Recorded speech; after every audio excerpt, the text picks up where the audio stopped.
పీపీపీపై YCP నాయకులు మాట్లాడేవన్నీ శుద్ధ అబద్దాలు అని షాప్ చైర్మన్ రవి నాయుడు అన్నారు. ఈ మేరకు ఆయన మీడియాతో మాట్లాడారు.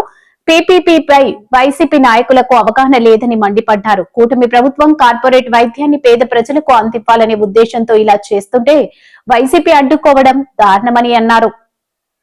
కొత్త డ్రామాలు ఆడితే ఎవరు చూస్తూ ఊరుకుంటారు? పీపీపీ విధానాన్ని వ్యతిరేకిస్తున్నా అని చెప్పావు. మరి మేము సూటిగా అడుగుతున్నాం. మరి మీ ఎంపీ తిరుపతి ఎంపీ గురుమూర్తి గారు ఆయన ఎందుకు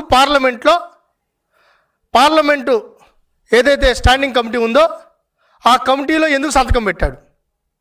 పార్లమెంటరీ కమిటీ ముందు ఎందుకు సంతకం పెట్టారు? ఢిల్లీలో ఏమో సంతకం పెడతారు, ఇక్కడ వచ్చి డ్రామాలు ఆడతారు.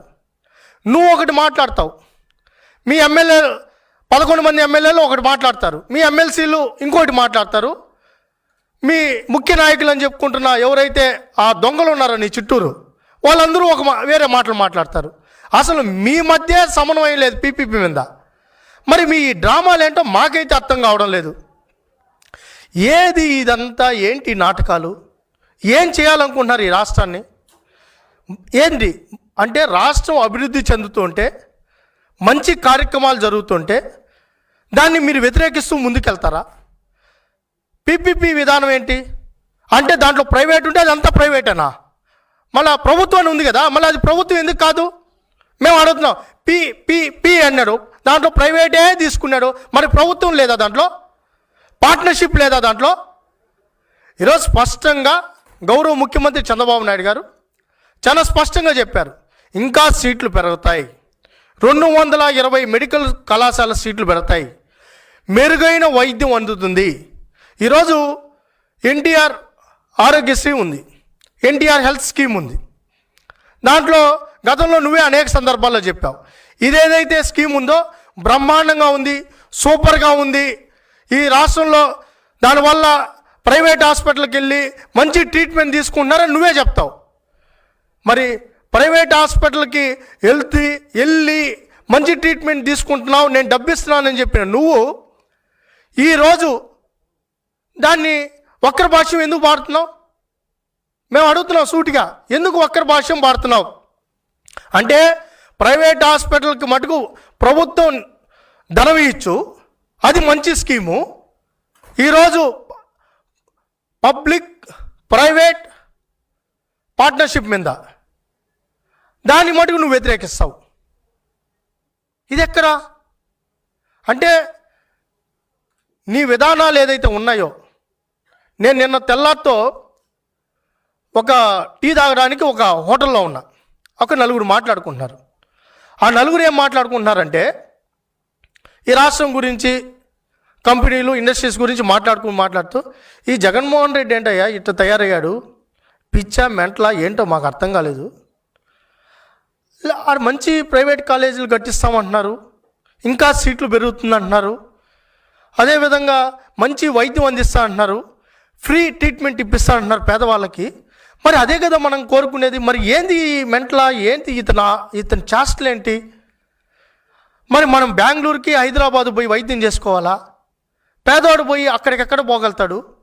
ఆరోగ్యశ్రీ అని చెప్పి వీళ్ళ నాన్న వీళ్ళు అన్నారే, మరి అక్కడ ఆ ప్రైవేట్ హాస్పిటల్కి పోతే వాళ్ళు ఎంత ఇబ్బంది పడతారు? అవన్నీ అవసరం లేకుండా నేరుగా మంచి కాలేజీలు కట్టించి మంచి ట్రీట్మెంట్ ఇప్పించి మంచిగా ఇంకా మెడికల్ సీట్లు పెంచి ఇటు వైద్యులు తయారవుతున్నారు, మంచి వైద్యం అందుతోంది. ఇదే కదా మనం కోరుకునేది. ఏంది ఇతనికి చెప్పేవాళ్ళు ఎవరు లేరా? ఇంత దుర్మార్గంగా ఆలోచిస్తే ఇంకెట్ట రాష్ట్రం ఇట్లా బాగుపడుతుంది? ఇలాంటి నాయకుడిని పెట్టుకుంటే ఈ రాష్ట్రం నుంచి తరివేస్తే తప్ప ఈ రాష్ట్రం బాగుపడదని వాళ్ళు మాట్లాడుకుంటున్నారు. అంటే జగన్మోహన్ రెడ్డి గారు, మీరు ప్రజలు అనుకుంటున్న విషయాన్ని మీరు పట్టించుకోకుండా మీరేదో గొప్ప కార్యక్రమాన్ని శ్రీకారం చుట్టాం, పేదల పక్షాన్ని మేము నిలబడినామని మీరు డ్రామాలు ఆడితే ఆ రక్తి కట్టించాలని చూస్తే ఈడెవరు పట్టించుకునే నాదులు లేడు. చంద్రగిరిలో మీ నాయకులు చెప్తున్నారు నారావారిపల్లిలో సంతకం పెట్టా. ఆ నారావారిపల్లిలోకి ఎవరు పోయినాడే లేడంట. ఆ ఊర్లో వాళ్ళందరూ నిలబడుకొని చెప్పా, అయ్యా మా ఊరికి వచ్చినాడో లేదో, పోయినాడో లేడు, ఇదేంది మా ఊరి పేరు చెప్తున్నారని. అసలు చంద్రగిరి నియోజకవర్గంలో కాదు తిరుపతిలో సంతకాలు పెట్టేవాళ్ళు లేరు. వీళ్ళ నాయకులే మొత్తం ఒక పేపర్ తీసుకొని సంతకాలు పెట్టారని చెప్పి ఆ విజువల్స్ అన్నీ బయట ప్లే అయింది, అందరూ చూశారు.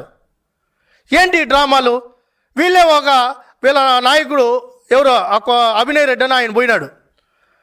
మీకు ఈ ప్రభుత్వం మంచి చేస్తుందంటే మంచి చేస్తుంది, సంక్షేమ పథకాలు అందుతున్నాయంటే సంక్షేమ పథకాలు అందుతున్నాయి, పీపీపీ మీద అంటే మాకేం ఇబ్బంది లేదు, మంచి హాస్పిటల్స్ వస్తున్నాయంట కదా మాకేం ఇబ్బంది లేదు, మా పిల్లలకి ఇంకా సీట్లు పెడతాయంట మాకేం ఇబ్బంది లేదు అని అక్కడ చెప్పిన వీడియో వైరల్ అయింది, అందరూ చూసిందే. ఇక్కడికి వచ్చేమో ఇన్ని కోటి సంతకాలు, నియోజకవర్గానికి 1,00,000 సంతకాలు. ఎక్కడయ్యా నియోజకవర్గానికి 1,00,000 సంతకాలు? మీకు వచ్చిన మిమ్మల్ని మీ వెనకాల తిరిగిన వాళ్ళు సంతకాలే పెట్టలేదంట. మీటింగ్లో చూస్తే ఏంది ఆ పీపీపీ విధానం అంటే వాళ్ళకి అర్థం కాల, ఏంది ఈ ప్రోగ్రామ్ అంటే వాళ్ళకి తెలియదు. బిర్యానీ పొట్లాలకి బాటిల్స్కి పిలుచుకొని వచ్చారంట.